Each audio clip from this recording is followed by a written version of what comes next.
So after 2.5 years, 84 episodes, and nearly 330 hours of content, Critical Role Campaign 3 has finally gone to the moon.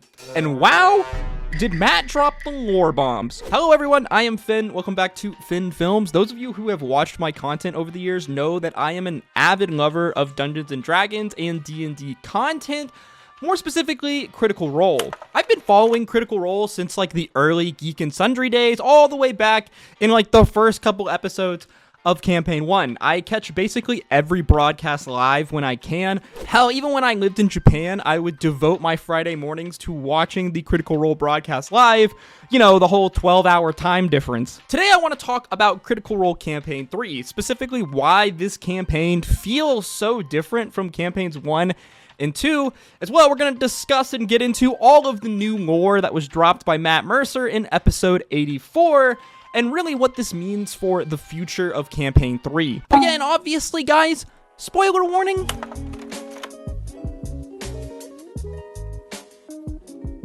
Okay, so the story of Campaign 3 primarily revolved around the mystery of Exandria's Red Moon, the moon Ruidus. Unlike the first two Critical Role campaigns, the building blocks for the story of Campaign 3, specifically the mystery of Ruidus, were laid super early on in the campaign. This is pretty different when you compare it to Campaigns 1 and 2, as the stories for both of those campaigns generally kind of like function through a number of different arcs, each arc presenting its own set of challenges, as well as bad guys trying to cause havoc on the world of Exandria. Usually Matt Mercer, the Dungeon Masters, interlaces all of the characters' personal stories, their backstories, throughout each of these major arcs.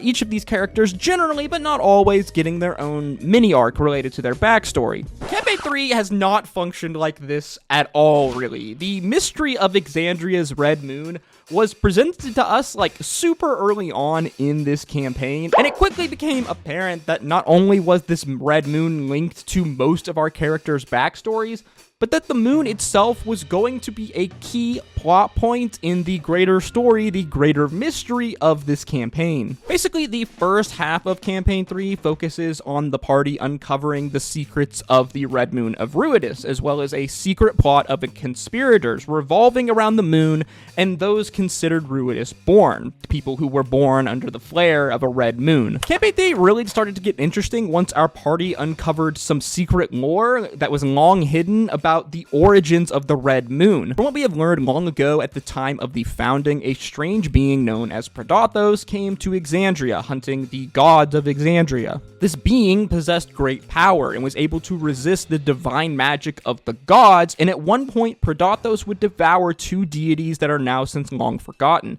Ephidoc the Endless Shadow, and Vordo the Fate Shaper. After losing two of their own, the deities would ally with the elemental forces of Exandria, and together they would imprison Predathos, trapping it within a piece of the planet itself, and then casting it into space, this prison becoming Exandria's second moon, the Red Moon Ruidus. From here, our party would further uncover details of a plot being conducted by the Archmage Ludinus Delath, as well as a number of his other cohorts, to destroy the gods by releasing Predathos from its prison. This prospect was made even worse by the discovery that there was a great city hidden on the moon itself, as well as a race of people native to the moon known as the Rhylorans. This is really kind of the last major piece of lore that we'd been given for like months now.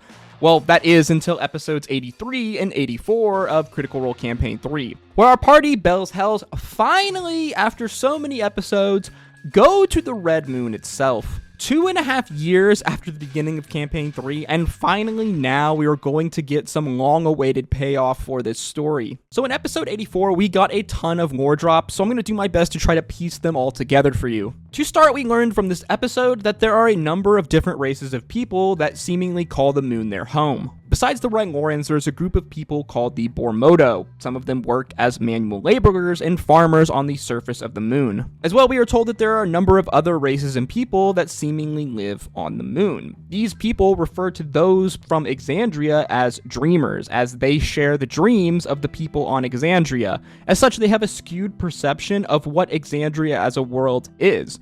Many believing it to just be a folktale, others believing Exandria to be their afterlife. But you see, the faith of many Ruidian people has been absolutely shattered after the creation of the Red Bridge linking Ruidus to Exandria, which allowed many dreamers, one such as Ludinus de Lath, to walk amongst them on the rune of Ruidus. Sorry guys, I have to interrupt this video real quick to do the YouTuber thing. Did you know that the easiest way that you can help support me and support this channel is by subscribing? Subscribing to the channel is the easiest way to support me, and it's basically through subscriptions and views that I'm only able to make these videos for you all. So if you want to continue to see the content, please make sure you are subscribed to the channel. Okay guys, enough yapping from me. Let's get right back to the video. Like, imagine the existential crisis that these people must be having, as their only contact with the world of Exandria is through the dreams of people who live there. But now suddenly these dreams, which were really almost just like folk tales, fairy tales even,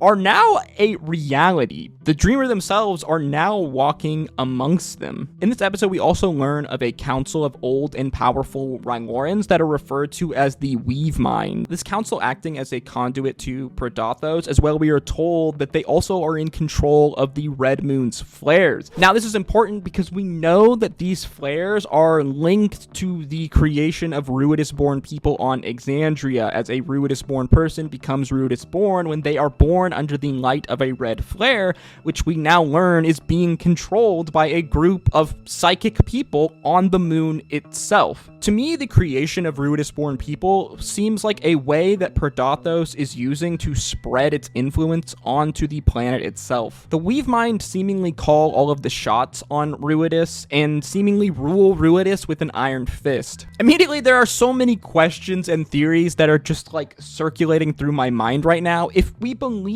the story that we were told about Predathos and the creation of the Red Moon from Exandria itself, to me, it only seems logical that the peoples of Ruidus were once peoples of Exandria, taken when the Red Moon was created. But over thousands and thousands of years, and through the influence of Predathos itself, they have been corrupted. They have been changed into this new race of people. Either that, or they were created out of nothingness by Predathos itself. As we are told that Predathos has the ability to create twisted life forms, so it's possible that these races of native Ruidians were either warped races of people native to Exandria, or were just created out of nothingness by Predathos itself. Campaign 3 is really weird in comparison to the other two Critical Role campaigns. Its introduction of the main story so early on in the campaign leads to this really awesome sense of mystery and drama that is slowly unfolding as you watch each episode. As seemingly every single time we get new lore about Ruidus or Predathos, it kind of calls into question everything that we know about the lore of Exandria and the gods so far. On the flip side of that, the introduction of this story so early on in the campaign has kind of made the story feel like it's really lagging at times. There's several times where it feels like we went months without any real progression in the story, and I very easily could have skipped a lot of these episodes. However, though, this was made better through the introduction of Ludinus kind of as the main antagonist, at least on Exandria proper, and all of the mystery and lore that surrounds his character as well as his links to Exandria Unlimited Calamity. But really, up until recently, to me at least, it kind of feels like the payoff of the mystery of Exandria was nowhere in sight. We are currently 84 episodes into Critical Role Campaign 3 at the time of recording, and I have absolutely no idea where this story is gonna end up. It could very easily run for another 60 to 80 episodes by the way things are going. I mean, Campaign 2 had almost 140 plus episodes if I remember correctly. If I had to blindly speculate, I could totally see this campaign's climax being the releasing of Predathos onto Exandria, which would culminate in kind of a grand battle or war where mortals, prime deities, and betrayer gods were all forced to ally together in their best interests in order to defeat this common foe. But really, with a dungeon master like Matt Mercer, it's kind of impossible to predict where this story is eventually going to end up. I mean, what are the odds that the Ruidus arc ends and Matt introduces a new arc to finally round off, I guess, the end of Campaign 3?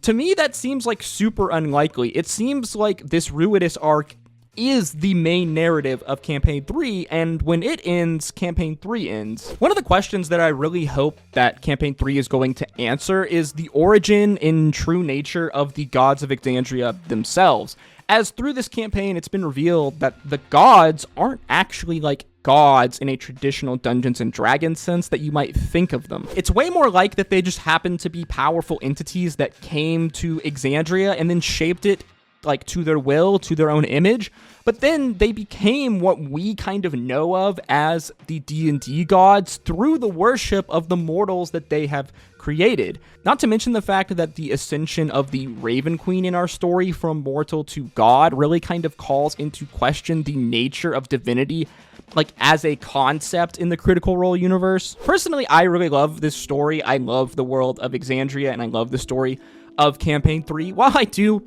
have some issues with like the pacing of Campaign 3 as a whole, it feels like we've been waiting forever for like a plot reveal to finally happen, and it seems like just now it's finally starting to pay off. Personally, though, I can't wait to see how the story of Campaign 3 ultimately shapes out and how the world of Exandria, like as a whole, ends up being affected. I have a really strong feeling that when this campaign story is all said and done, our perception of the world of Exandria as we know it is going to drastically flip basically upside down. If you, for whatever reason, stopped watching Critical Role Campaign 3, now is a really good time to get caught up, as it seems like there's only going to be like more bigger and bigger plot reveals and payoff to our story in the upcoming episodes. And honestly, guys, you don't want to miss that. As always, though, these are just my thoughts and opinions, so feel free to disagree with me in the comment section down below. I mean, are you enjoying Campaign 3 so far? Let me know in the comment section. If you did enjoy the video or learned something new, please make sure you like, comment, and subscribe, as it really does help me out. The easiest way to support this channel is to subscribe, so please, if you haven't already, why don't you hit that big red button down below. As always, guys, thank you so much for watching. I hope to see you in the next video. Drink your water, hug your mother. Until next time, peace, love, adu. Yeah, some of the best albums of all time. If I was you, would download Bill for Cuban links.